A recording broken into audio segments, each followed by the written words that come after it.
Hello friends, Mithila education and welfare society में आपका स्वागत है। इस सेशन में हम जानकारी लेंगे HTML में दिए जाने वाले कमेंट्स से। HTML में काफी सारी लाइनें हम ऐसी शामिल कर सकते हैं जो ब्राउजर रीड नहीं कर सकता। इन सभी लाइन को हमें कमेंट्स के रूप में शामिल करना पड़ता है। कमेंट्स वो लाइनें होती हैं जो केवल हम अपनी कुछ जानकारियों को देने के लिए या याद रखने के लिए प्रयोग करते हैं, जिसका प्रोग्राम से कोई संबंध नहीं होता। वो केवल हमें जानकारी देने के लिए ही वहां प्रयोग की जाती हैं। जैसे कि मैं कोई प्रोग्राम बना रहा हूं, तो मैं कितना प्रोग्राम बना चुका हूं, उसकी अगर कोई जानकारी देना चाहूं, या जो कार्य मुझे करना है या जो कार्य इंपॉर्टेंट है, उन सबको मैं कमेंट्स में शामिल कर सकता हूं। कमेंट्स का प्रयोग करने के लिए हम कमेंट टैग का प्रयोग करते हैं, जिसका ओपनिंग टैग कुछ इस प्रकार का है और क्लोजिंग टैग कुछ इस प्रकार का है, जिसमें केवल एक्सक्लेमेशन साइन का ही फर्क है।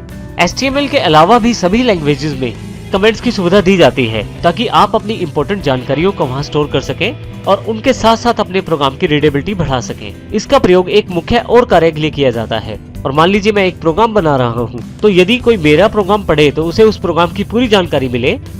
उन सब जानकारियों को मैं कमेंट्स के रूप में शो कर सकता हूं, ताकि मेरे प्रोग्राम को समझने के लिए वो उन कमेंट्स का सहारा ले, ताकि उसे आसानी से मेरे वाला प्रोग्राम समझ आ जाए। इसको हम एक एग्जांपल के द्वारा समझते हैं, ताकि हम ये देखें कि कमेंट का प्रयोग प्रैक्टिकली किस प्रकार किया जाता है। इसके लिए हमारे पास 12th प्रोग्राम है comment.html। आइए प्रैक्टिकल रूप में इसको देखते हैं। एक्सरसाइजेस फोल्डर के अंतर्गत आपके पास जो 12th प्रोग्राम है वो comment.html है। यहाँ पे सबसे पहले मैं इसे राइट क्लिक करके एडिट विद नोटपैड++ पे खोल लेता हूँ। अब यहाँ पे दिए गए प्रोग्राम में यदि आप यहाँ ध्यान दें तो कुछ एक लाइनें हरे रंग में दिखाई गई हैं। यदि आप नोटपैड++ प्रयोग करते हैं तो वो कलर कॉन्फ़िगरेशन का प्रयोग करता है और आपकी लाइनों को अलग अलग रंग देता है। जैसे यहाँ पे टैग्स को जो कलर दिया गया है वो ब्लू है, या अंदर के टेक्स्ट को जो कलर दिया गया है वो ब्लैक है। इसी तरह से कमेंट के लिए यहाँ पे हल्के ग्रीन कलर का प्रयोग किया गया है, यानी कि लाइट ग्रीन कलर का प्रयोग किया गया है। जैसे यहाँ देखें, दिस इज कमेंट लाइन है यहाँ पे, और यहाँ पे नीचे एक और लाइन दी गई है, these comments are not displayed in the browser. अब यहाँ पे मैं इन कमेंट्स को जितना चाहे उतना प्रयोग कर सकता हूँ, परंतु अपने प्रोग्राम के अनुसार। इसका मुख्य कार्य जानकारी देना है।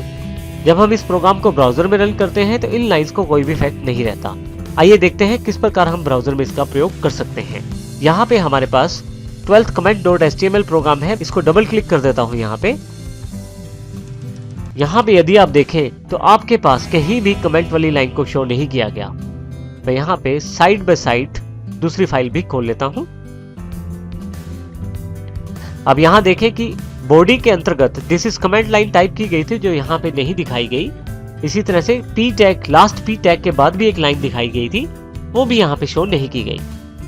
इसका मैं एक प्रयोग और भी कर सकता हूँ। किसी एलिमेंट को लगाने से या ना लगाने से क्या फर्क पड़ता है, ये भी मैं कमेंट का प्रयोग करते हुए सीख सकता हूँ। जैसे उदाहरण के तौर पे मैं अपने प्रोग्राम में कुछ ऐड करना चाहता हूँ और देखना चाहता हूँ उसको लगाकर या बिना लगाए क्या फर्क पड़ता है मेरे प्रोग्राम पे। यहाँ पे मैं एक कोड पेस्ट कर देता हूँ। स्टाइल टैग के साथ ये कोड है, जिसमें P टैग को बैकग्राउंड कलर दिया गया है। मैं इसे सेव कर लेता हूँ और यहाँ पे ब्राउजर पे इसे रिफ्रेश कर लेता हूँ। आप देखेंगे कि यहाँ पे मेरे पास बिल्कुल बैकग्राउंड कलर अवेलेबल हो गया है P टैग के साथ। फिर से वापस अपने प्रोग्राम पे जाता हूँ यहाँ पे मैं। अब यहाँ पे यदि आप देखें तो आपके पास यहाँ जितने भी P टैग्स हैं उन सबके साथ एक बैकग्राउंड अटैच हो गया है, जो कि रेड कलर का है। यदि इस बैकग्राउंड वाली लाइन को ना लगाया जाए तो क्या फर्क पड़ता है, तो बजाय इस लाइन को हटाने के या डिलीट करने के मैं इस लाइन को कमेंट बना देता हूँ कुछ इस तरह से।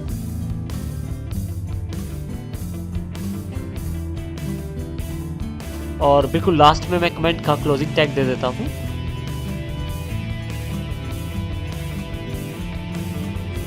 अब यहाँ पे ये लाइन अवेलेबल है, परंतु इस लाइन को मैंने कमेंट कर दिया है। मैं इसे सेव कर देता हूँ और फिर से अपनी ब्राउजर फाइल को रिफ्रेश कर देता हूँ। आप देखेंगे जो भी कमेंटेड लाइंस हैं उनका कोई भी फर्क हमारे प्रोग्राम पे नहीं पड़ता। तो इस प्रकार मैं HTML प्रोग्रामिंग में काफी सारे एक्सपेरिमेंट करने के लिए भी इसका प्रयोग कर सकता हूँ। मैं ये देख सकता हूँ कि यदि कमेंट्स के रूप में उन लाइंस को लगाया जाए तो क्या फर्क पड़ता है और ना लगाया जाए तो क्या फर्क पड़ता है। तो इस प्रकार से कमेंट्स का प्रयोग मैं कर सकता हूँ HTML में। हम एक से अधिक लाइनों पे कमेंट एक साथ दे सकते हैं। इसके लिए भी हमें इसी कमेंट टैग का प्रयोग करना है। आइए जानकारी लेते हैं वो किस प्रकार से। पहले यहाँ से मैं कमेंट हटा देता हूँ। मान लीजिए इन दोनों टैग्स को मैं आउटपुट में शामिल नहीं करना चाहता, तो उसके लिए यहाँ से कमेंट टैग शुरू करूंगा और इसके पश्चात मैं खत्म करूंगा। आइए कुछ इस प्रकार से इसको देखते हैं। मैं कमेंट टैग कॉपी कर लेता हूं और इस पी टैग के पहले मैं इसे पेस्ट कर देता हूं। अब देखेंगे कि सारा कलर ग्रीन हो गया है। जब तक कमेंट का क्लोजिंग टैग नहीं मिलेगा तब तक हमारे पास यहाँ ये ग्रीन कलर रहेगा और ये सारा ग्रीन कलर वाला कंटेंट जो है ये हमारे पास कमेंट के रूप में माना जाएगा।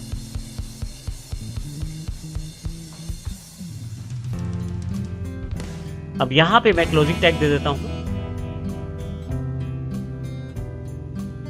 अब आप देखेंगे कि ग्रीन कलर जो है वो केवल ऊपर वाली 2 लाइनों के लिए अवेलेबल है, क्योंकि कमेंट टैग को यहाँ क्लोज कर दिया गया है। इस फाइल को सेव कर देता हूं मैं यहाँ पे और फिर से रिफ्रेश कर देता हूं। अब की बार यदि आप देखें तो आपके पास केवल एक पी टैग को शो किया गया है ब्राउजर में। तो इस तरह से आप प्रयोग किए जाने वाले सभी एलिमेंट्स को देख सकते हैं, हटा सकते हैं और अपनी HTML फाइल के साथ एक्सपेरिमेंट कर सकते हैं। इस प्रकार आपको किसी कंटेंट को डिलीट नहीं करने की जरूरत, आप केवल उसको कमेंट के रूप में शो करें और ब्राउजर फाइल में आउटपुट के रूप में इसको शामिल नहीं किया जाएगा।